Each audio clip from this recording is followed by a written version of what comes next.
नमस्कार दोस्तों, स्वागत है आपका पूर्णिमा की आवाज चैनल में। आज मैं आपको सुनाने जा रही हूँ, पत्नी को इतने बड़े कंपनी की मालकिन बनी देखकर पति के होश उड़ गए। सुहागरात पर मैं छुई मुई सिमटी सी फूलों की सेज पर एक गुड़िया की तरह शर्माई घबराई सी बैठी, हर उसी नई शादीशुदा दुल्हन की तरह अपनी शादी की पहली रात को अपने पति के आने का बेसब्री से इंतजार कर रही थी। रात के 12 बज गए थे, पर मेरे पति की कोई खबर नहीं थी। इंतजार करते करते 1 बज गया, उनकी अभी तक कोई खबर नहीं थी। फिर 2 बजे कमरे का दरवाजा खुला और मेरे पति कमरे के अंदर आए तो वो अपने पैरों पर खड़े भी नहीं हो पा रहे थे। गिरते पड़ते बिस्तर तक पहुँचे। जैसे ही मैंने उनको सहारा दिया, उन्होंने मुझे धक्का दे दिया और कहा, साली तूने मेरी जिंदगी मुझसे छीन ली, मेरा प्यार मुझसे छीन लिया।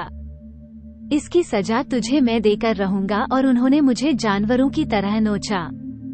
पूरी रात मैं रोती रही, रहम की भीख मांगती रही, पर इन पर तो जैसे कोई जानवर सवार हो गया था। सुबह 5 बजे मुझे होश आया। जाने कब तक ये जानवर मुझे नोचता रहा, मुझे पता ही नहीं चला। जब आंख खुली तो मेरी आंखों से मेरे आंसू नहीं रुक रहे थे। जो सपने मैं लेकर आई थी, सारे सपने मेरी सुहाग सेज के चारों तरफ मेरे फटे हुए कपड़ों के साथ राख में मिल चुके थे। पर अब फूटा नसीब क्या कर सकते हैं। जो भी है मुझे ही सही करना था। सुबह 6 बजे मेरी सास ने मुझे आवाज लगाई, बहू उठ जा, नहाकर बाहर आ जा। मैंने भी अपने आंसू पोंछे और फिर नहाकर बाहर आ गई और चाय बनाकर अपने पति को देने कमरे के अंदर गई तो वो अभी तक सो रहे थे। मैंने उनको उठाया, उठिए जी, चाय पी लीजिए।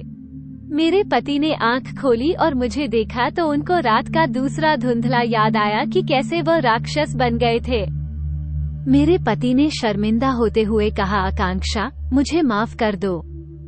मैं रात को शराब के नशे में तुम्हारे साथ बहुत गलत काम किया था। और उनकी आंखों से आंसू भी निकलने लगे। उनको ऐसे देखकर मैंने भी उनको कहा, आप मेरे पति हैं, आप ऐसे मुझसे माफी मत मांगिए, मुझको पाप पड़ेगा। बस आप आज के बाद शराब पीकर घर पर नहीं आएंगे, मुझसे वादा करिए। उन्होंने भी वादा किया कि आज के बाद मैं शराब को हाथ भी नहीं लगाऊंगा और फिर चाय पीकर तैयार होकर काम पर चले गए। मैं भी खुश थी। जो दर्द लिखा था किस्मत में वो तो मिलना ही था, पर शायद अब सब कुछ सही हो जाएगा। मैं पूरा दिन खुश थी। घर पूरा भरा हुआ था। मेरी 2 जेठानी और मेरी सास, मेरी जेठानी के बच्चे सब मेरे साथ बहुत अच्छे से मिलजुल कर बात कर रहे थे। सुबह से शाम हुई, शाम से रात हुई, सबने खाना खा लिया। अभी मेरे पति घर पर नहीं आए थे तो मैं उनका खाना लेकर अपने रूम में चली गई। बहुत खुश थी कि आज रात मेरे पति मुझे अच्छे से प्यार करेंगे और मैं कल के उन गहरे जख्मों को कुछ हद तक भूल सकूं। आज भी मेरे पति रात को 12 बजे घर पहुंचे और फिर वो आज शराब पीकर आए थे। कल वाली कहानी उन्होंने आज भी दोहराई तो मैं अब नहीं सह सकी और उनको रोकने की कोशिश की। उनके अंदर तो शराब रूपी जानवर बैठ चुका था। उन्होंने मुझे जोर से गालों पर 5 से 7 तमाचे मारे। हमला इतना जोर का था कि मैं अब अपने होश में नहीं थी और वो मुझे फिर से नोचते रहे। मैं सुबह को 6 बजे उठी तो मेरी हिम्मत नहीं थी कि मैं बिस्तर से नीचे भी उतर सकूं। लेकिन सबके उठने का समय हो चुका था तो जैसे तैसे मैं उठकर बाथरूम तक पहुंची और नहाकर तैयार होकर रूम से बाहर निकल आई और फिर चाय लेकर रूम में गई तो वह वैसे ही कल जैसे उनके घड़ियाली आंसू, वही रोना, वही वादे। मैं बस सुनती रही और अपनी किस्मत पर रोती रही। अब तो ये रोज का हो गया था। रोज रात को शराब पीकर आते और मैं रोज बिस्तर पर लुटती रहती थी। मैं कभी पूछती कि मेरे साथ ऐसा व्यवहार क्यों करते हैं तो और ज्यादा मुझे दर्द मिलता था, इसलिए मैंने पूछना भी बंद कर दिया। ऐसे ही दर्द सहते सहते 2 महीने निकल गए पर मेरा दर्द कम नहीं हुआ। सास भी मुझसे पूछती कि बहू खुशखबरी कब सुना रही हो। अब उनसे क्या बोलूं, कुछ शब्द ही नहीं थे मेरे पास। आज मेरी शादी को 5 साल हो चुके थे। इन 5 सालों में मैंने अपने पति का प्यार एक दिन भी नसीब नहीं हुआ। हाँ, अपनी इच्छा वो जरूर पूरी कर लेता था, वो भी मेरी इच्छा के बिना पर। फिर भी माँ बनना मेरे नसीब में नहीं था। मैं अपना दर्द भी किसी से नहीं बांट सकती थी, क्योंकि माँ पिताजी तो बचपन में ही गुजर गए थे और एक चाचा चाची थे, तो उन्होंने मुझे पैसे की लालच में इन कसाईयों के पास बेच दिया था। अब मेरा एक और नाम पड़ चुका था, बांझ। एक खूबसूरत नाम। आकांक्षा के होते हुए भी अब सब उस नाम को भूल चुके थे। चाहे मेरी जेठानियों हो या सास, सबके मुंह पर एक ही नाम था, बांझ। अब तो घर पर मेरे साथ भी परायों जैसा व्यवहार किया जाने लगा था, जैसे मैं कोई अछूत हूँ। एक बार मुझे पता चला कि मेरे पति की एक प्रेमिका थी। शादी से पहले की मेरी शादी तय होने की वजह से इनकी प्रेमिका नहीं ने छोड़ दिया था, तो विशाल उसका गुस्सा मुझ पर निकालते थे। ये बात खुद विशाल ने मुझे बताई थी। अगर मैं कुछ कहती या विरोध करती तो उस दिन मेरी हालत उठने को नहीं होती थी। ऐसे ही दिन बीतते गए। मैंने खुद से विचार किया कि एक बार डॉक्टर से चेकअप कराया जाए तो मैं अपने बांझ होने का कलंक मिटा सकती हूँ। इसीलिए मैं एक लेडी डॉक्टर से मिली और उसने मेरा चेकअप करने के बाद कहा कि आकांक्षा, तुम्हारे अंदर कोई कमी नहीं है, एक बार अपने पति का चेकअप करवा लो। जब मैंने यह बात अपने पति को बताई तो फिर तो मेरी शामत आ गई। उस दिन पहली बार मैंने असली दर्द क्या होता है ये जाना था। उन्होंने बेल्ट से मार मार कर मेरे शरीर पर जख्म बना दिए। मैं चीखती रही, चिल्लाती रही, पर कोई भी मेरी मदद के लिए नहीं आया। मैं उस मार से बेहाल वहीं ठंडे फर्श पर लेटी और अपनी किस्मत पर रोती रही। इतना असहनीय दर्द हो रहा था कि खुद ब खुद आंसू बहाए जा रहे थे। रोते रोते दर्द की पीड़ा से बेहोशी सी छा गई और मैं वहीं सो गई। मेरी नींद सुबह सास के तानों से खुली। ओह महारानी, सोती ही रहोगी या कुछ काम भी करना है? कहां से करमजली हमारे बेटे के नसीब में आ गई। मैंने हिम्मत करके उठी और नहाकर घर के काम पर लग गई। लेकिन किसी ने भी मुझसे रात के बारे में नहीं पूछा। एक बार मेरी बड़ी जेठानी की माँ हमारे घर पर आई थी, तो उन्होंने भी मेरी सास जानकी देवी के ताल से ताल मिलाया। जानकी देवी, अपने लड़के की दूसरी शादी करवा दो तो उसके भी बच्चे हो जाएं। क्यों इस बोझ को पाल रही हूँ? मेरी सास भी उसकी बात से सहमत हो गई और अपने लड़के के लिए नई बहू खोजना चालू कर दिया। मैंने भी अब समझ लिया कि जब मेरे जीवन में जब कुछ बचा ही नहीं है तो मैं ये दर्द क्यों हूँ। मैंने फैसला किया कि अब तो मुझे तलाक ले लेना ही चाहिए। अपने डर को पीछे छोड़कर मैंने तलाक का फैसला कर लिया और इत्तेफाक से उसी रात मेरे पति फिर शराब पीकर आए, तो मैं बिस्तर पर लेटी थी और आते ही उन्होंने मेरी कमर पर लात मारकर मुझे जमीन पर गिरा दिया और गाली देकर बोले, मैं आया हूँ और तू सोई पड़ी है, जा जाकर खाना लेकर आ, मुझे भूख लगी है। मैं रसोई घर में गई और खाना गरम करके ले आई। खाना तो आज मैंने भी नहीं खाया था, तो 2 थाली बिस्तर पर रखकर मैं वहीं बैठ गई। खाने का पहला निवाला खाते ही उन्होंने मेरे मुंह पर थूक दिया और थाली उठाकर मेरी ओर उछाल दी। ऐसा घटिया खाना बनाती है तू बांझ, तूने अभी तक खाना बनाना नहीं सीखा। मैंने अपने हाथ बीच में लाकर खुद पर गरम खाना गिरने से बचा लिया और हिम्मत से कहा, मैं बांझ नहीं हूँ। शराब पीकर आपने खुद को कमजोर कर लिया है और दोष मुझे दे रहे हैं कि मैं बांझ हूँ। इतना सुनना था कि वो उठे और अपनी कमर से बेल्ट निकाला और जैसे ही मेरी तरफ बेल्ट मारने की कोशिश की, मैंने बेल्ट को अपने हाथ से पकड़ लिया और उनसे छीन लिया।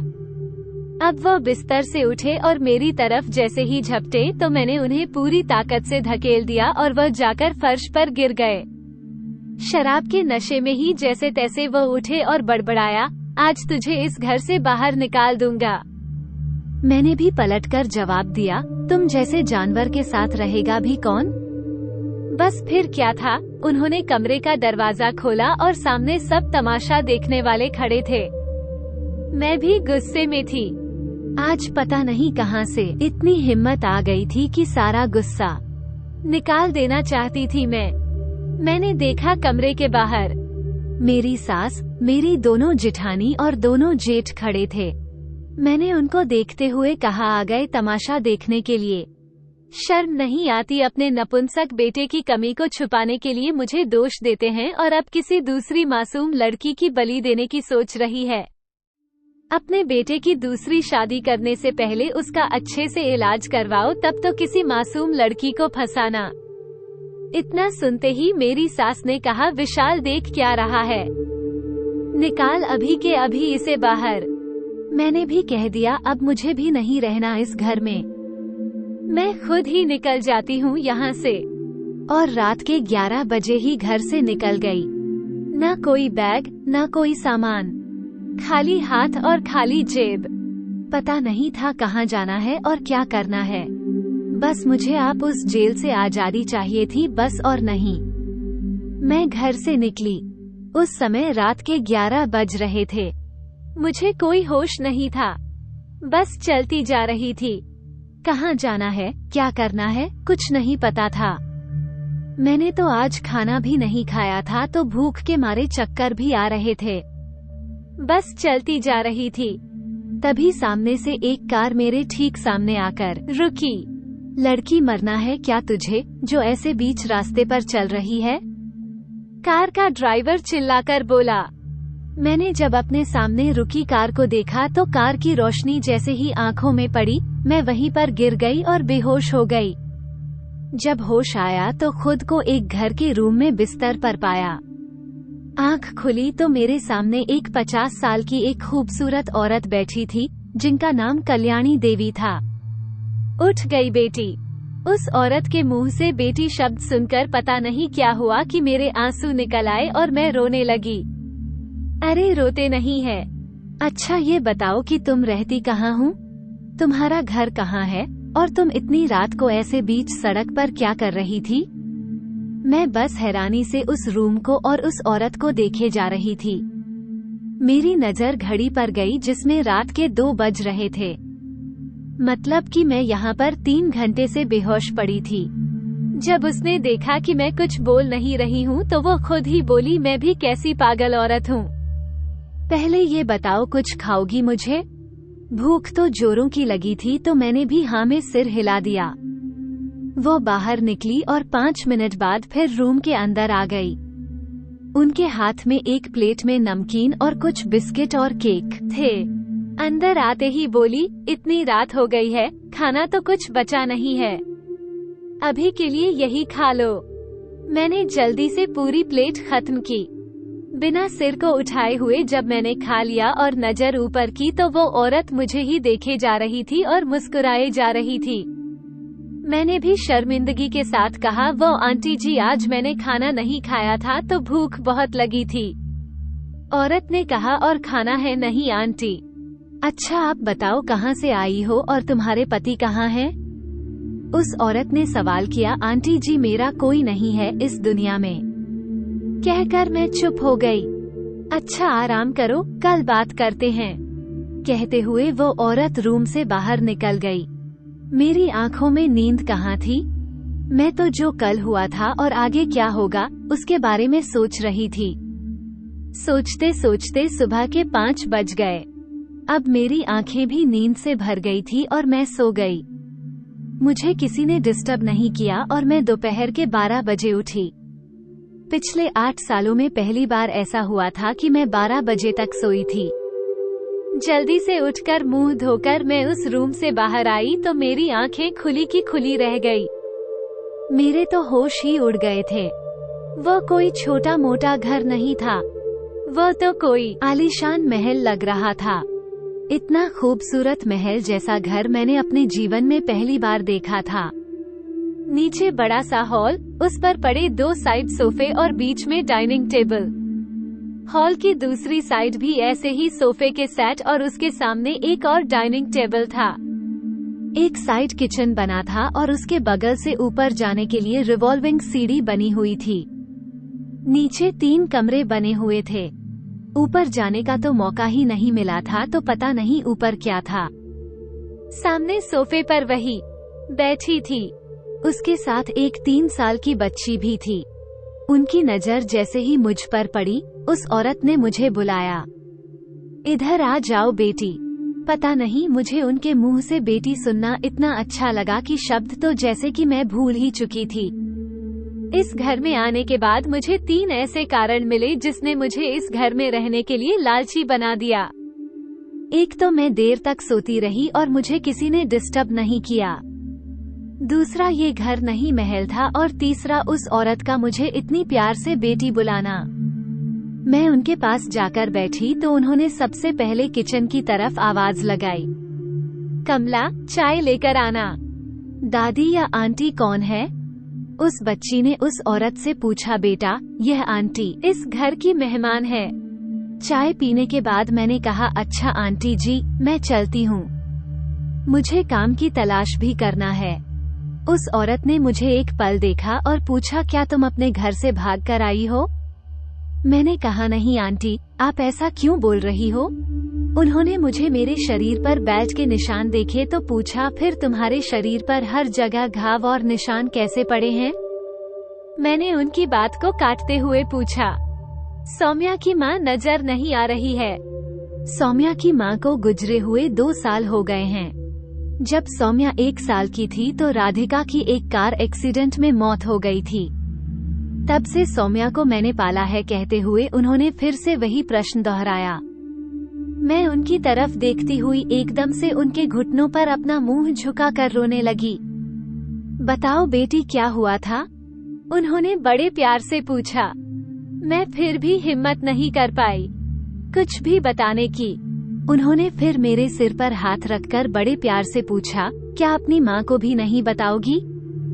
अब मेरे सब्र का बांध टूट गया, क्योंकि मेरा दुख बांटने वाला आज तक कोई भी नहीं था, तो किसको बताती।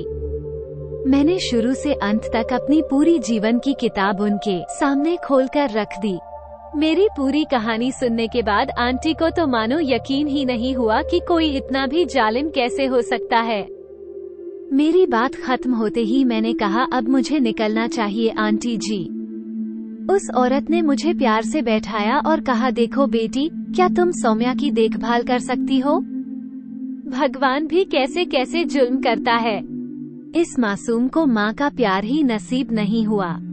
मैंने भी तुरंत अपना सिर हाँ में हिलाया, क्योंकि मेरे अंदर तो वैसे भी लालच आ गया था इस घर में रहने का। ठीक है आंटी जी, मैं आज सौम्या का पूरा ध्यान रखूंगी।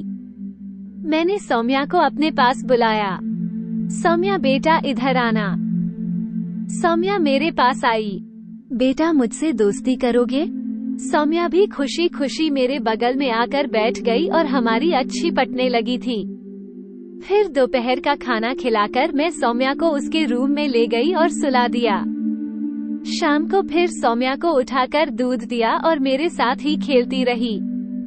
रात को सौम्या को खाना भी खिलाया और सुलाया भी। मैंने ही दूसरे दिन सुबह में अपने टाइम पर 6 बजे उठी। नहाने के बाद मैंने फिर वही कपड़े पहन लिए, क्योंकि कपड़े तो थे नहीं मेरे पास। फिर बाहर आकर मैंने देखा कि पूरा घर खाली था। कोई भी नहीं था कि पूरा घर खाली था, कोई भी नहीं था। नीचे हाल में मैं किचन में गई और सामान ढूंढने लगी। फिर मैं अपने लिए चाय बना रही थी। कमला काकी, मेरे लिए एक मस्त चाय बना, तो बहुत थक गया हूँ। बाहर से किसी की आवाज आई तो मैंने मुड़कर देखा। एक 30-32 साल का लंबा चौड़ा आदमी काले रंग का सूट और काली रंग की पैंट पहने सोफे के पास खड़ा था। मैंने जो चाय बनाई थी जाकर उसको पकड़ा दी।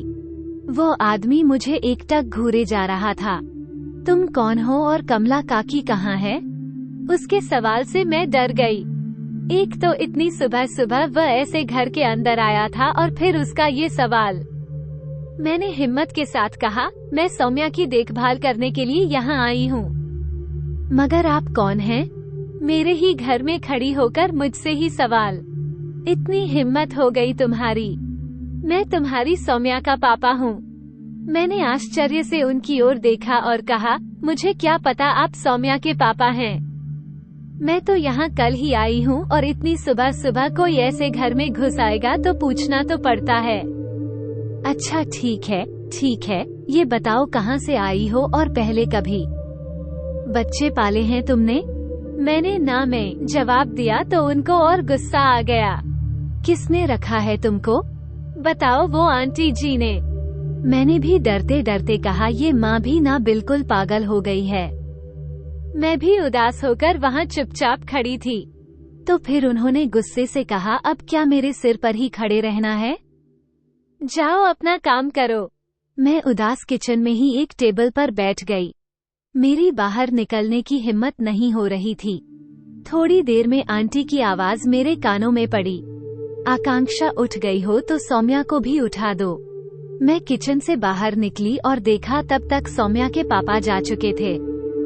मैंने सौम्या को उठाया और तैयार करके नीचे लेकर आ गई। मेरे चेहरे पर उदासी देखकर आंटी ने पूछा कि क्या हुआ। मैंने उनको सुबह वाली पूरी बात बता दी, जिसे सुनकर आंटी ने कहा, मेरा बेटा राधिका के जाने के बाद थोड़ा चिड़चिड़ा हो गया है। वो उसे बहुत प्यार करता था, बस कोई उसके चेहरे की मुस्कान वापस ला दे तो मेरे कलेजे को ठंडक मिल जाए। बहुत उदास रहता है मेरा बच्चा।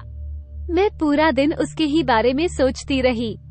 सौम्या ने भी मेरा उदास चेहरा देखा तो पूछा, आपको क्या हुआ आंटी? मैंने कुछ नहीं कहा तो दादी ने उसको बताया कि आज आपके पापा ने आपकी आंटी को डांट दिया। रात को सौम्या के पापा घर आए तो सौम्या मेरी गोद में बैठी थी। आते ही उन्होंने सौम्या को बुलाया। मेरा बच्चा आज पापा के पास आ गया। सौम्या ने अपने पापा को देखकर कहा, आप गंदे हो, आपने आंटी को आज क्यों डांटा? कहते हुए सौम्या मेरी तरफ होकर बैठ गई। मैंने उसको समझाया, बेटा ये आपके पापा हैं और पापा से कभी ऐसे बात नहीं करते, गंदी बात है। चलो पापा से सॉरी बोलो। और सौम्या ने फिर अपने पापा से सॉरी बोला। सौम्या के पापा मुझे ही घूरे जा रहे थे। मैंने जल्दी से सौम्या को उठाया और उसके रूम में चली गई। सुलाने के लिए सौम्या को सुलाने के बाद मैं नीचे आई तो आकाश जी वहीं सोफे पर ही बैठे मुझे घूर रहे थे। मैं उनसे नजरें बचाकर जाने लगी तो उन्होंने मुझे बुलाया और कहा, मतलब अब तुम मेरी बच्ची को मेरे खिलाफ करके मुझसे अलग करना चाहती हो? मैं तुम जैसों को अच्छे से जानता हूँ। बच्चा चोर गिरोह से हो तुम? मैं अभी पुलिस को कॉल करता हूँ। नहीं तो चली जाओ इस घर से। अभी अभी मैं भी रोने लगी। कई बार किस्मत, पहले बांझ, फिर तलाक और अब बच्चा चोर गिरोह, और कितने कलंक लगने बाकी हैं मेरी जिंदगी में। मैंने आंखों में किसी तरह आंसू छुपा कहा, साहब जी पुलिस को फोन मत लगाना, मैं अभी चली जाती हूँ इस घर से। और मैं वहीं से दरवाजे की ओर चली गई, फिर बाहर निकल गई। सभी मर्द एक जैसे होते हैं। मैं घर से निकल तो गई पर मेरे सामने फिर वही समस्या थी कि अब मैं किस तरफ जाऊं। 2 दिन की खुशियां मेरे नसीब में आई थी। इन 8 सालों में सब मर्द एक जैसे होते हैं, निर्दय, जालिम। उनको किसी औरत की भावनाओं की चिंता नहीं होती है। जैसा मेरा मर्द था वैसे ही आकाश जी भी निकले।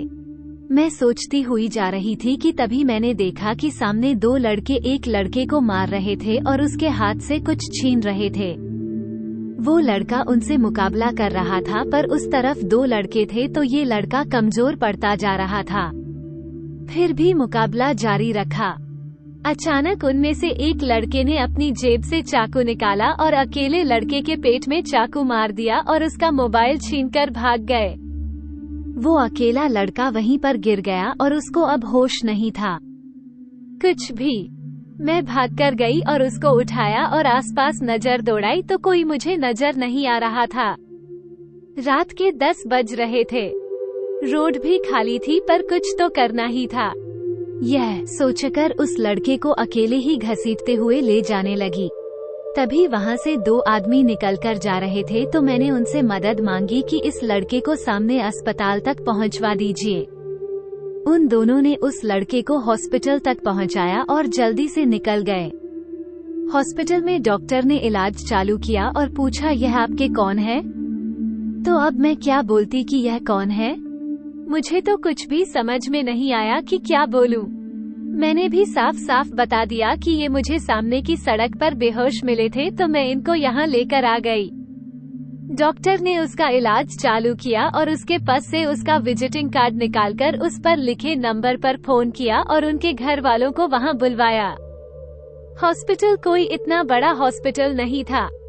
वो तो एक छोटे से घर पर बना एक नर्सिंग होम था जिसमें 3 कमरे थे मरीजों के लिए और फिर भी सर्व सुविधा युक्त हॉस्पिटल था। रात 4 बजे कोई उस हॉस्पिटल में चिल्लाते हुए पहुंचा, डॉक्टर डॉक्टर कोई है यहाँ? उसकी आवाज उस हॉस्पिटल के अंदर गूंज उठी। मैं उस लड़के के पास ही उसके बेड पर बैठी थी और बाहर से आती हुई आवाज को सुन सकती थी। डॉक्टर ने जैसे ही वो आवाज सुनी, डॉक्टर उस आवाज की तरफ गए। ओह मिस्टर भार्गव जी आ गया। डॉक्टर मेरा भाई किधर है और उसको क्या हुआ है? उसकी आवाज में भारीपन और चिंता थी। मैं समझ गई कि यह जो कोई भी है इस लड़के का भाई है। डॉक्टर ने बताया कि अब आपका भाई ठीक है और उस कमरे में है। तुरंत मैंने देखा कि कमरे का दरवाजा खुला और वो शख्स अंदर आ गया। छोटे, क्या हुआ तुझे और किसने किया? ये सब बोलते हुए उसकी नजर मेरी ओर आई तो मेरी सांस ही रुक गई। मैं अब उस कमरे से बाहर जाने के लिए जैसे ही मुड़ी, उसने आवाज लगाई, तुम यहाँ क्या कर रही हो?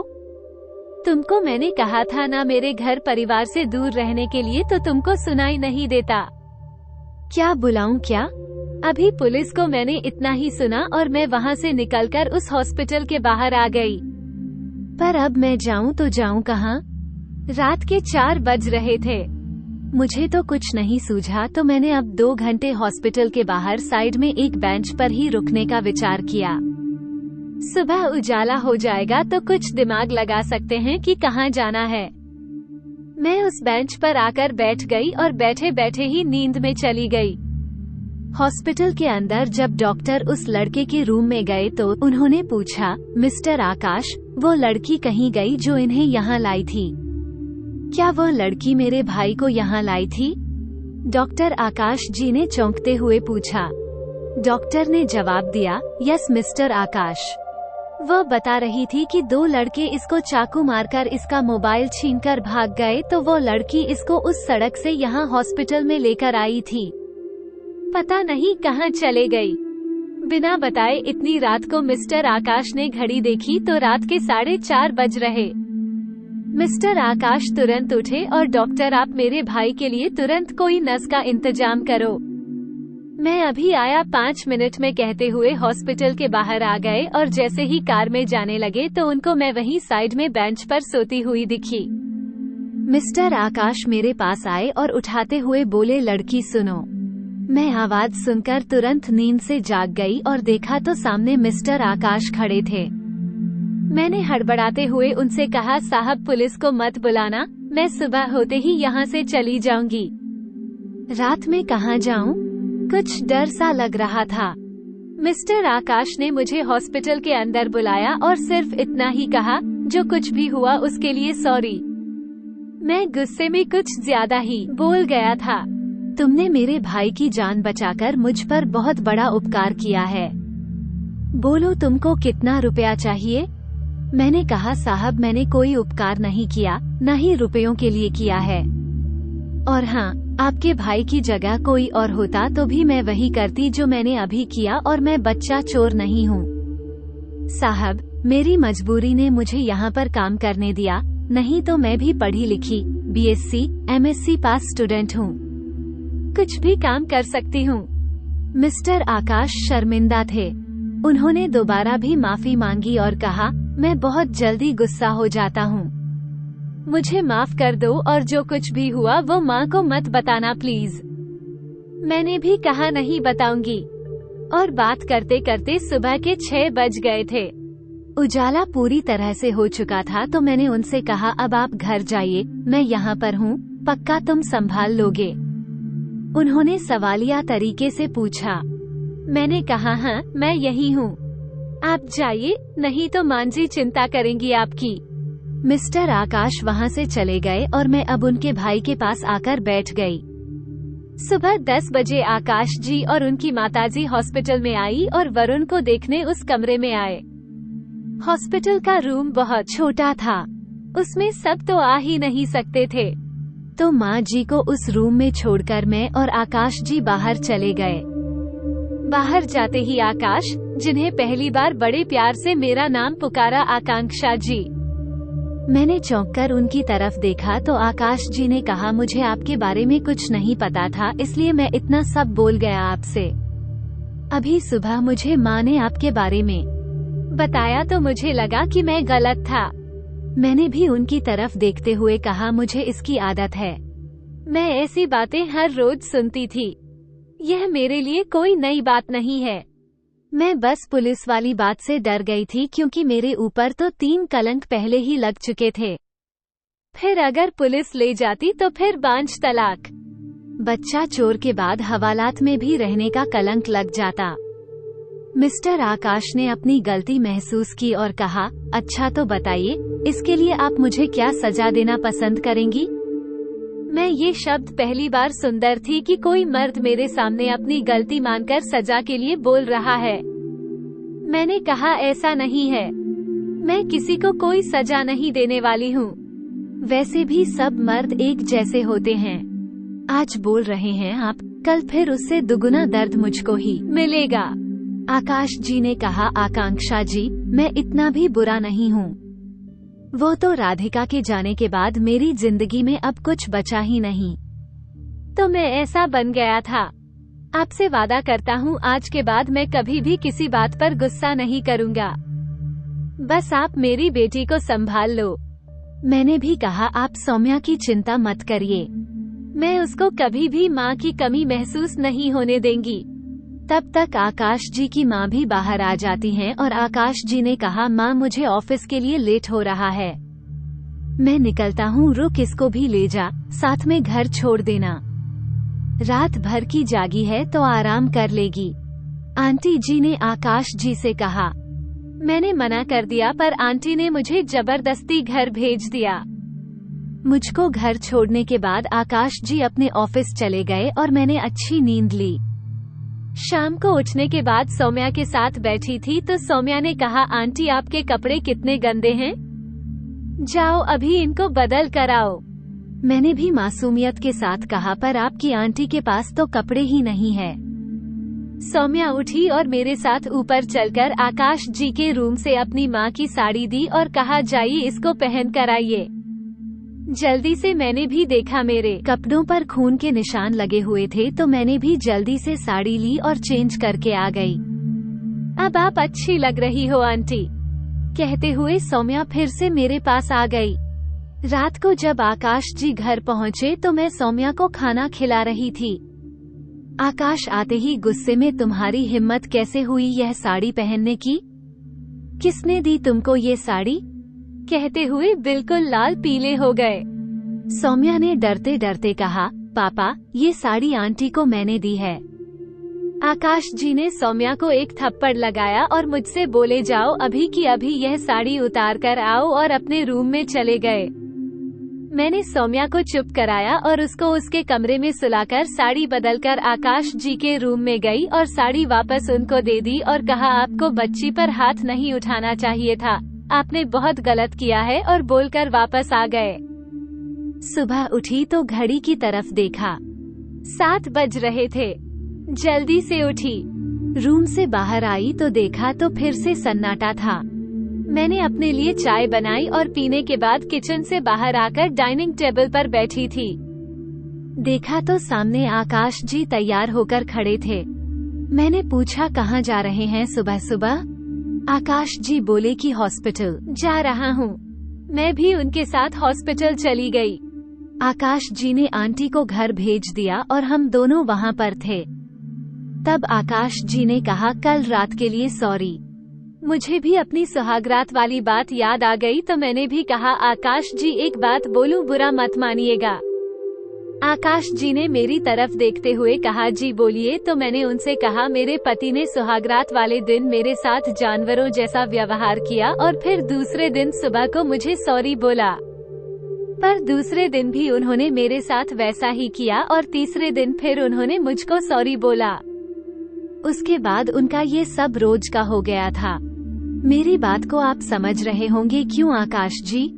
उन्होंने मुझसे फिर वादा किया तो मैंने कहा, वादा नहीं करके दिखाइए। उन्होंने भी कहा, ठीक है, मैं बदल कर दिखाऊंगा आपको। मुझे खुशी होगी आपके बदलने से और मैं यह अपने लिए नहीं कर रही हूँ। यह मैं आपके लिए कर रही हूँ। मुझे क्या फर्क पड़ेगा? आप आज छोटे जानवर हैं, कल बड़े जानवर बन जाइए, मेरा क्या जाएगा? आकाश जी ने मेरी बात को समझ लिया और सिर झुकाकर बाहर चले गए। सुबह 10 बजे आंटी जी हॉस्पिटल आई और हमें फिर से घर भेज दिया। घर पहुंचकर मैंने सौम्या को उठाया और नीचे लेकर आई, फिर दूध गर्म करके दिया। आकाश जी सामने बैठकर नाश्ता कर रहे थे। उन्होंने सौम्या से बात करनी चाहिए तो दूध खत्म करके वहाँ से उठकर भाग गई और जाते जाते बोली, आप गंदे हो, मैं आपसे कभी बात नहीं करूँगी। मैंने आकाश जी से बोला, आप जाइए, मैं उसको समझा दूंगी। आकाश जी ऑफिस के लिए चले गए। मैं सौम्या के रूम में गई तो वो बिस्तर पर उदास बैठी थी। क्या हुआ? हमारी सौम्या को बोलते हुए मैं उसके बिस्तर पर पहुंची। पापा गंदे हैं, मैं उनसे कभी बात नहीं करूंगी। आंटी आप भी मत करना। मैंने उसको समझाया, ऐसा नहीं बोलते हैं बेटा, अगर हम गलत काम करते हैं तो भगवान जी हमें सजा देते हैं और हमारे मम्मी पापा हमारे भगवान जी हैं। तो अगर हम गलती करते हैं तो हमें सजा देने का हक हमारे मम्मी पापा को है, तो कभी भी भगवान जी से गुस्सा नहीं होते हैं। अच्छा आंटी, अगर गलती हो जाए तो फिर क्या करते हैं? सौम्या ने अपनी मासूम जुबान से पूछा। मैंने भी वैसे ही जवाब दिया। अगर हमने गलती की है तो हमें सॉरी बोलना चाहिए।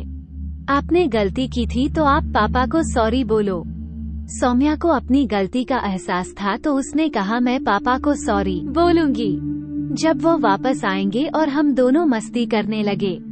शाम को जब जल्दी ही आकाश जी ऑफिस से आ गए और नीचे ही सोफे पर बैठे थे, कमला काकी ने उनको पानी दिया और सौम्या मेरे साथ मेरे कमरे से बाहर आई तो अपने पापा को देखकर उनके पास गई। पापा सॉरी, अब आगे से कभी गलती नहीं करूंगी। आकाश जी ने सौम्या को अपनी गोद में बैठा लिया और उन्होंने भी सौम्या को सॉरी कहा और मेरी तरफ देखते हुए थैंक्स कहा और कहा, जल्दी से तैयार हो जाओ, हम अभी घूमने चलते हैं। सौम्या ने कहा, पापा आंटी के पास तो कपड़े ही नहीं है तो वो क्या पहनेंगी? तुम मेरे कमरे से जो कपड़े पसंद हो वो पहन लेना और जल्दी से तैयार होकर आओ। हम दोनों खुश हो गए। मैंने कल्याणी देवी जी से जाने के लिए इजाजत मांगी तो उन्होंने खुशी खुशी मुझे जाने की इजाजत दे दी, क्योंकि बहुत दिनों बाद उन्होंने अपने बेटे में थोड़ा सा बदलाव देखा था। मैं अपनी जिंदगी में पहली बार कहीं किसी के साथ घूमने जा रही थी। जाते जाते आकाश जी ने पीछे से आवाज लगाई, नीला कलर मेरा फेवरेट है। उस समय तो मैंने उनकी बात पर ध्यान नहीं दिया, पर जब उनके रूम में गई तो देखा कि उनकी खिड़कियों के पर्दे भी नीले थे। उनके रूम में सोफा भी नीला था। मैं तब भी कुछ नहीं समझी, पर जब मैंने अलमारी खोली तो उसमें लगभग सभी साड़ियाँ नीले कलर की थी। कुछ साड़ियाँ थी अलग कलर की। तब मैं उनकी बात का मतलब समझ गई।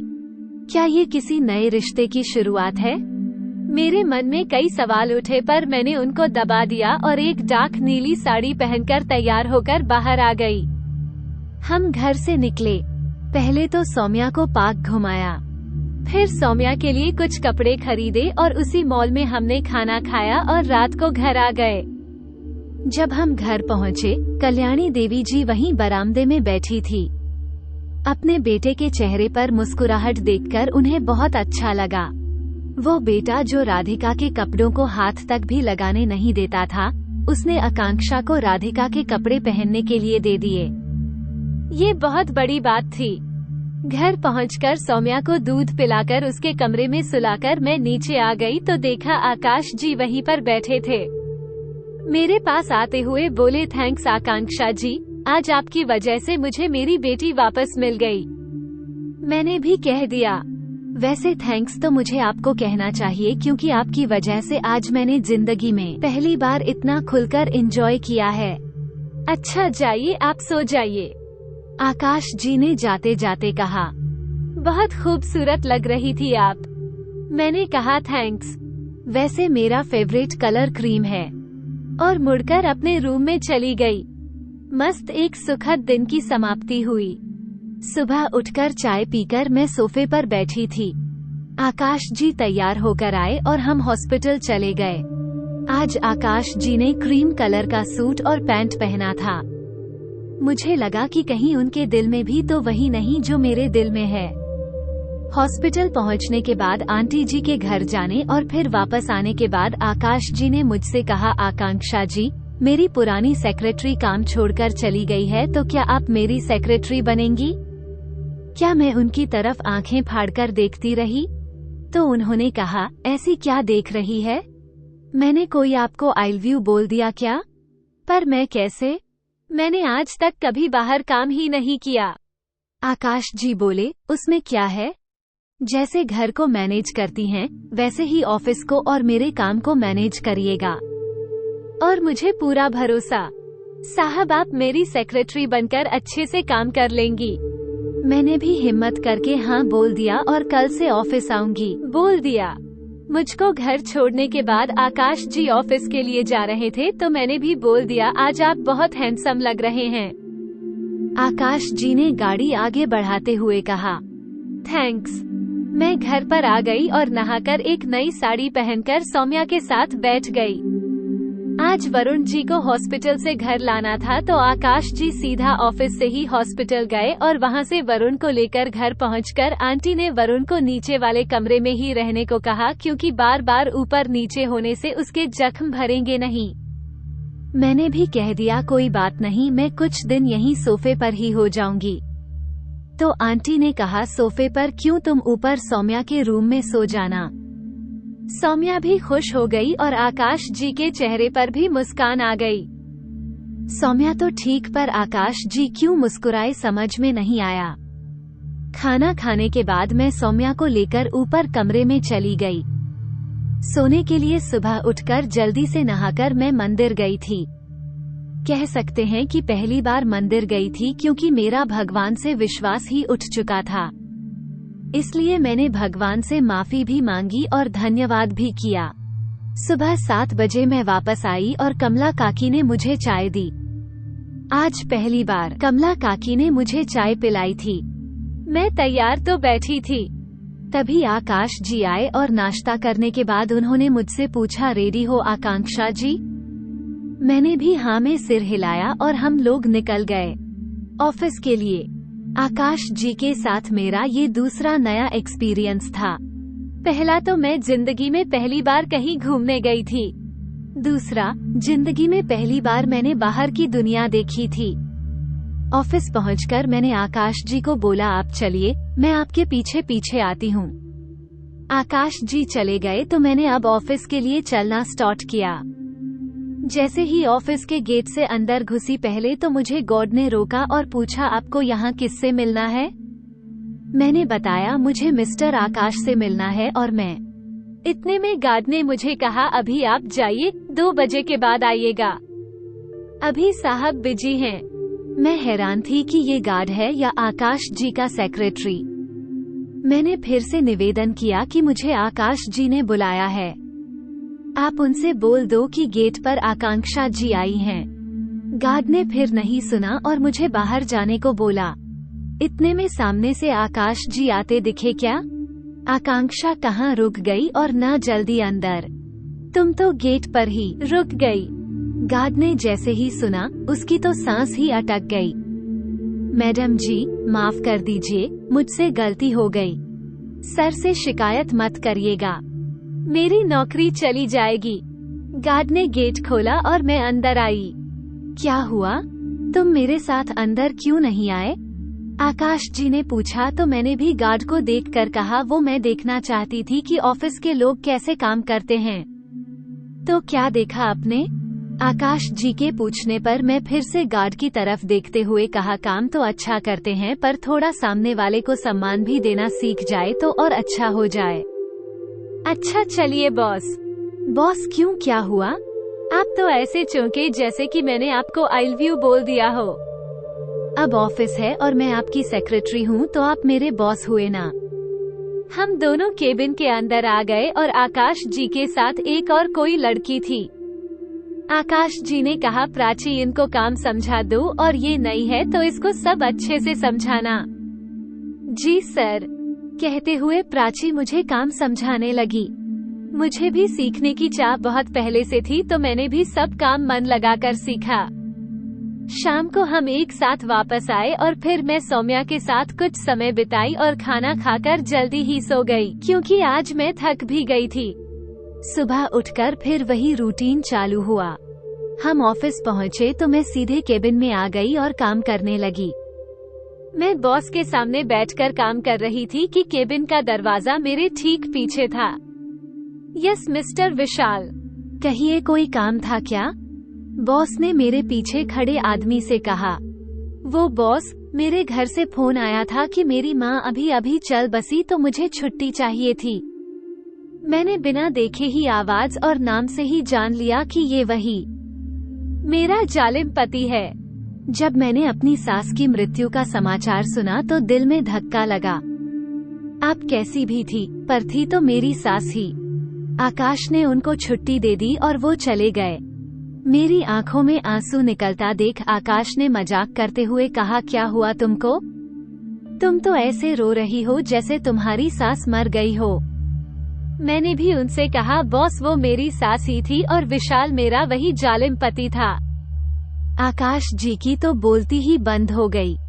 मैंने भी छेड़ते हुए कहा, अब बोलिए बॉस, क्या बोल रहे थे आप? आकाश जी ने पूछा, चलना है क्या अपनी सास के घर? मैंने कहा, जाने की इच्छा तो है पर हिम्मत नहीं है। वो लोग फिर से गालियां देंगे। ऐसी कैसी गालियां देंगे? वो भार्गव इंडस्ट्री की मालकिन को। मैं उनके मुंह से ये बात सुनकर दंग रह गई। उन्होंने कूल होते हुए कहा, सिर्फ नाटक करना है हमको और हम सौम्या को भी लेकर जाएंगे ताकि तुम्हारे चरित्र से बांझ होने का कलंक मिट सके। दुनिया इतनी आगे निकल गई है और ये लोग वहीं पर अटके हैं। अपनी कोख से ही जन्म देने पर औरत माँ बनती है क्या? अगर इतना दिमाग उनमें होता तो बच्चे के लिए तो और भी कई उपाय हैं। आजकल विज्ञान ने इतनी तरक्की कर ली है। मैं उनकी बात सुनकर रोने लगी तो उन्होंने फिर पूछा, क्या सौम्या तुम्हारी बेटी नहीं है? मैंने कहा, आकाश जी सौम्या मेरी बेटी है और मैं उसकी माँ। आज से मैं बांझ नहीं हूँ। फिर हम लोग ऑफिस से निकले और घर पहुँचे और वहाँ से सौम्या को लेकर हम मेरे ससुराल पहुँचे। रास्ते में ही आकाश जी ने सौम्या को बता दिया था कि बेटा अब से तुम आंटी को मम्मी बोला। सौम्या भी इतनी सी उम्र में बहुत समझदार हो गई थी। हम जैसे ही मेरे ससुराल पहुँचे तो सबका रोना धोना चालू था। मैं तो पूरी तरह से तैयार होकर सज कर ही गई थी, क्योंकि मुझे उनके घर के मातम से मतलब नहीं था। मुझे तो उनको अपनी दौलत को और अपनी बेटी को दिखाना था। मेरे अंदर जाते ही सबकी नजर हमारे ऊपर ही थी। मेरे पति मुझे देखते ही चिढ़ गए। तू यहाँ क्या करने आई है? तेरे को तो घर से निकाल दिया था ना? मैंने पीछे से आवाज आई, तो क्या हम चले जा यहाँ से? मेरे पति एकदम घबरा गए। बॉस आप? हाँ भाई, हम तो तुम्हारे गम में शामिल होने आए थे और तुम हमें दरवाजे से ही भगा रहे हो। मेरे पति ने घबराते हुए कहा, नहीं सर, आपको नहीं तो मैं इसको बोल रहा था। तभी सौम्या की आवाज आई, मम्मी ये अंकल कौन हैं जो ऐसे चिल्ला रहे हैं? मैंने सौम्या को जवाब दिया, बेटा ये अंकल एक राक्षस है। आपने वो ड्रैकुला वाली कहानी सुनी थी ना, जो खून पीता था, या अंकल भी वैसे ही ड्रैकुला हैं जो खून चूसते हैं। अच्छा मम्मी, तो फिर इस ड्रैकुला से हमें कौन बचाएगा बेटा? इससे बचाने के लिए गॉड हमको शक्ति देते हैं और हम इसको मार देंगे, मैंने सौम्या को समझाते हुए कहा। फिर मम्मी गॉड हमें कब शक्ति देंगे? मैंने कहा, बेटा आपके गॉड कौन है? सौम्या ने कहा, पापा। हाँ बेटा, आपके पापा ने ही हमको शक्ति दी है। एक प्यारी सी सौम्या और हमारी सौम्या ने इस गंदे अंकल को मार गिराया। मैंने अपना सुर तेज करते हुए कहा, सुना मिस्टर विशाल, ये मेरी बेटी है और भाभी आप भी देख लो। मैं बांझ नहीं हूँ, मैं बांझ नहीं हूँ, मैं बांझ नहीं हूँ। कहते कहते मैं सौम्या से लिपट कर वहीं जमीन पर बैठ गई और रोने लगी। विशाल को काटो तो खून नहीं। वो तो आंख फाड़कर सब कुछ देख रहा था। उसके तो जैसे होश ही उड़ गए थे। जिस औरत को वो अपने पैरों की जूती समझता था, वो इतनी बड़ी कंपनी की मालकिन बन गई। अब विशाल उसका अदना सा मुलाजिम था। मेरे जेठ जेठानी का भी यही हाल था। किसी के मुंह से एक शब्द भी नहीं निकला। सबके सब हक्का बक्का थे। उसके बाद आकाश जी ने और सौम्या ने मुझे चुप कराया और हम अपने घर आ गए। घर आकर कल्याणी जी को सब बात बताई तो वो कहने लगी कि बेटा तुमने अच्छा किया और वहाँ चली गई और अब तुम्हारे मन को थोड़ी शांति मिलेगी। कल्याणी जी अपने बेटे में आए परिवर्तन को देखकर खुश थी। आकाश जी एक नेक दिल और बहुत सुलझे हुए इंसान थे। हाँ, थोड़ा गुस्सा नहीं गुस्सा तो बहुत आता था उनको, पर उनका गुस्सा पानी के बुलबुले जैसा था। जितनी जल्दी गुस्सा आता था उतनी ही जल्दी गुस्सा गायब भी हो जाता था। आकाश जी मेरी बहुत ज्यादा केयर करने लगे थे। मैं समझ नहीं पा रही थी कि उनके दिल में क्या है। एक दिन मैं ऑफिस में अपना काम कर रही थी और आकाश जी मुझे ही घूरे जा रहे थे। यह उनका रोज का काम था, मुझे अपने सामने बिठा लेना और मुझको घूरना। अचानक उनको क्या हुआ कि उन्होंने बोला चलो आज हम कहीं घूमने चलते हैं। मैं बहुत खुश हो गई कि आज दूसरी बार मैं उनके साथ घूमने के लिए जाऊंगी। हम घर आए तो आकाश जी ने मुझे उनकी सबसे प्यारी साड़ी पहनने के लिए दी, जो शायद उन्होंने अलग से कहीं संभाल कर रखी थी, क्योंकि वो साड़ी उन कलेक्शन में से नहीं थी जो मैं रोज पहनती थी। मैं जब साड़ी पहनकर आई तो किसी परी से कम नहीं लग रही थी। मैंने सौम्या को भी तैयार किया और हम निकल गए घूमने के लिए। हम पहले सौम्या को घुमाने वाटर पार्क गए। उसके बाद हमने 6 से 9 मुंबई शो देखा। फिर एक बढ़िया से रेस्टोरेंट में खाना खाकर वापस घर आ गए। घर आते आते सौम्या कार में ही मेरी गोद में सो चुकी थी। हम बहुत खुश थे। आज हमने खूब मस्ती भी की। खाना तो हम बाहर से ही खाकर आए थे। कल्याणी देवी के हमारे आने का इंतजार कर रही थी। आकाश जी मुझसे हंसकर बातें कर रहे थे। आज उनको अपने बेटे को हंसता हुआ देखकर बहुत अच्छा लग रहा था। राधिका के जाने के बाद उन्होंने आकाश को आज पहली बार हंसते हुए देखा था। थोड़ी देर में कल्याणी जी सोने के लिए चली गई और मैं सौम्या को लेकर वहीं सोफे पर आकाश जी के साथ बैठी थी। रात के 11 बज चुके थे। आकाश जी ने बताया कि यह साड़ी जो मैंने तुमको दी है, ये साड़ी मैंने राधिका के लिए खरीदी थी, पर जिस दिन राधिका को ये साड़ी गिफ्ट करना था उस दिन उसका एक्सीडेंट हो गया था और वो हम सबको छोड़कर चली गई थी। मैंने पूछा फिर आपने मुझे ये साड़ी क्यों दी पहनने के लिए? तो आकाश जी ने कहा क्योंकि मैं तुमको पसंद करने लगा हूँ। मैंने उनकी बातों का कोई जवाब नहीं दिया, पर मुझे उनको जवाब देना था। यह मैंने गलती कर दी क्योंकि उनको जवाब न देने की वजह से बात और आगे बढ़ी। मैं सौम्या को लेकर उसके कमरे में सोने के लिए चली गई। थोड़ी देर में ही आकाश जी मेरे रूम में मतलब सौम्या के रूम में आए तो मैं हड़बड़ाकर उठ बैठी। आकाश जी आप यहाँ क्या कर रहे हैं? आकाश जी ने मेरे होठों पर उंगली रखी और धीरे से कहा चुप, शोर मत मचाओ नहीं तो सौम्या जाग जाएगी। मैंने कहा वो तो सब ठीक है, पर आप इतनी रात को यहाँ क्या कर रहे हैं? जाइए अपने कमरे में। मुझे एक अनजाना सा डर सता रहा था। आकाश जी ने मुझे अपनी बाहों में उठाया और कहा मैं सौम्या की मम्मी से प्यार करना चाहता हूँ। मैंने उनको रोकते हुए कहा ये गलत है आकाश जी, मुझे छोड़ दीजिए प्लीज। पर उनके अंदर तो जानवर जाग चुका था। मैं ज्यादा चिल्ला भी नहीं सकती थी क्योंकि इससे आकाश जी को तो कोई फर्क नहीं पड़ता, पर मैं बदनाम हो जाती। आकाश जी मुझे अपने कमरे में ले गए और एक बार फिर मुझे मेरा अतीत अपने आज में नजर आया। मैं आज भी पूरी रात नहीं सोई थी। सुबह होने को थी। मैंने घड़ी देखी तो 6 बज चुके थे। मैं उठी और जाकर सौम्या के रूम में सो गई। जब आकाश जी ऑफिस जाने वाले थे तो उन्होंने मुझे आवाज लगाई तो सौम्या ने बताया कि मम्मी को बहुत तेज बुखार है। आकाश जी ने तुरंत डॉक्टर को बुलाया और मेरा इलाज करवाया। सौम्या मेरे पास ही बैठी थी। उस दिन आकाश जी भी अपने ऑफिस नहीं गए थे। मैं आकाश जैसी कोई बात नहीं करना चाहती थी, पर आकाश जी ने सौम्या को दादी के पास भेज दिया और मुझसे बोले, आकांक्षा जी मुझे माफ कर दीजिए। पता नहीं कल ये सब कैसे हो गया, मैं खुद को रोक नहीं पाया। मुझे राधिका की बहुत याद आ रही थी। मैंने आपको राधिका समझकर वो सब कर दिया। मैं भी गुस्से में थी तो मैं भी नहीं चुप रह पाई। आकाश जी, आप मेरे पति जैसे ही निकले। जिस्म के भूखे आपको मैंने क्या समझा और आप कैसे निकले? आपको ये सभी करना था तो एक बार मेरे से बोल दिया होता। मैं तो आपके एहसान के नीचे वैसी ही दबी थी। आप जो चाहती मेरे साथ मैं करने देती। आपको इसे जबरदस्ती करने की कोई जरूरत ही नहीं थी। उसके बाद आकाश जी वहाँ से उठकर चले गए। मैंने भी जो हुआ उसको भूलकर वापस अपने काम पर लग गई। पर अब आकाश जी को देखकर वो खुशी व उत्साह नहीं था मेरे अंदर।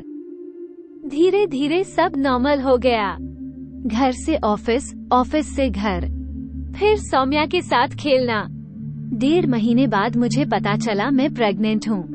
मेरे ऊपर तो पहाड़ टूट पड़ा। पति साथ होता तो यह मेरे लिए बहुत खुशी की बात थी, लेकिन अब जब मैं अकेली हूँ तो ये बच्चा मेरे लिए एक और कलंक लेकर आने वाला था। एक कलंक को मिटाने के लिए दूसरा कलंक।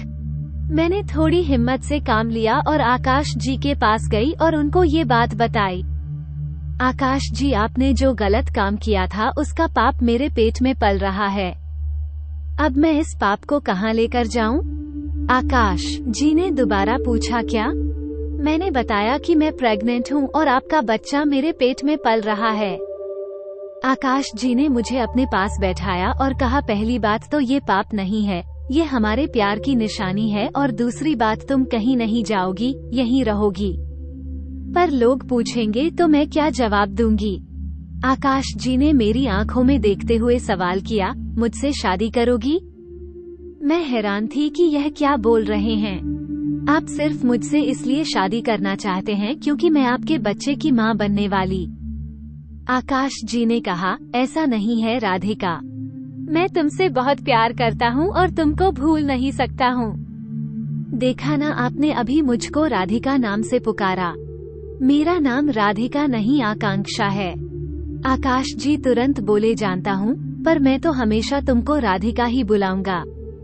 क्या तुम मेरी राधिका बनोगी? क्या तुम सौम्या की असली मम्मी बनोगी? मैं सौम्या का नाम सुनकर सोचने लगी, पर आपके घर वाले नहीं मानेंगे। उनको मैं बनाऊंगा। तुम मान गई तो वो भी मान जाएंगे। आकाश जी ने घर जाकर माँ से आकांक्षा से शादी करने की बात की तो खुशी खुशी मान गई, क्योंकि आकांक्षा ही है जिसने उनके बेटे की खोई हुई मुस्कान को फिर से लौटाया है। वैसे भी वो आकांक्षा को खुद से भी पसंद करती थी। आज से 2 साल बाद बहू मेरी चाय लाई। माझी कमला काकी, आप ये दूध देखिए। मैं अभी माँ जी को चाय देकर आती हूँ। भाभी, मेरी रेड वाली शर्ट नहीं मिल रही है। कहाँ है भैया? वो मैंने निकालकर सामने वाली टेबल पर रख दी है। मम्मी, मेरा दूध दीजिए और जल्दी से मुझे स्कूल छोड़ दो, देर हो रही है। ठीक है बेटा, तुम बाहर चलो, मैं गाड़ी की चाबी लेकर आता हूँ। ये सौम्या भी ना। मम्मी स्कूल छोड़ने जाएगी तब जाएगी, वरना नहीं जाएगी। बहू, जल्दी से सौम्या को स्कूल छोड़कर तैयार हो जाओ, नहीं तो अभी आकाश घर सिर पर उठा लेगा। कल्याणी देवी जी ने सामने दीवार पर लगी घड़ी को देखकर कहा, जी माँ जी, मैं बस अभी आई सौम्या को छोड़कर। तो ये थी मेरी जिंदगी की कहानी। इतना दर्द मिलने के बाद आखिर भगवान ने मुझे ढेर सारी खुशियाँ दी। आज मेरी शादी को 10 साल हो गए हैं। मेरी बेटी सौम्या आज 13 साल की हो चुकी है, जो अपनी मम्मी की जान है। हम माँ बेटी नहीं, 2 दोस्तों की तरह रहते हैं। सौम्या मेरी लाडली है। वो मेरे लिए लड़ती भी है और मेरी मदद भी करती है ताकि मैं अपना पूरा ध्यान बिजनेस पर लगा सकूं। इसलिए सौम्या अपने दोनों छोटे भाई बहन को भी संभालती है। जी हाँ, शादी के 3 साल के अंदर मेरी सौम्या के अलावा एक लड़का और एक लड़की और भी हुए। आज मैं भार्गव इंडस्ट्रीज की CEO हूँ और मेरे पति ने विदेश में मेरे नाम से एक कंपनी खोली है। आकांक्षा मोटर और विशाल शर्म के मारे हमारी कंपनी से रिजाइन कर दिया। कहीं और उसकी अच्छी नौकरी नहीं मिली, बस गुजारे लायक नौकरी मिली। उसकी माँ का देहांत हो ही गया था। उसकी शादी करने वाला अब घर में कोई नहीं बचा था, इसीलिए उसकी शादी भी नहीं हो पाई, क्योंकि उसके दोनों भाई ने अपनी रसोई अलग अलग कर ली थी और वो अपनी मस्ती में ही मस्त थे।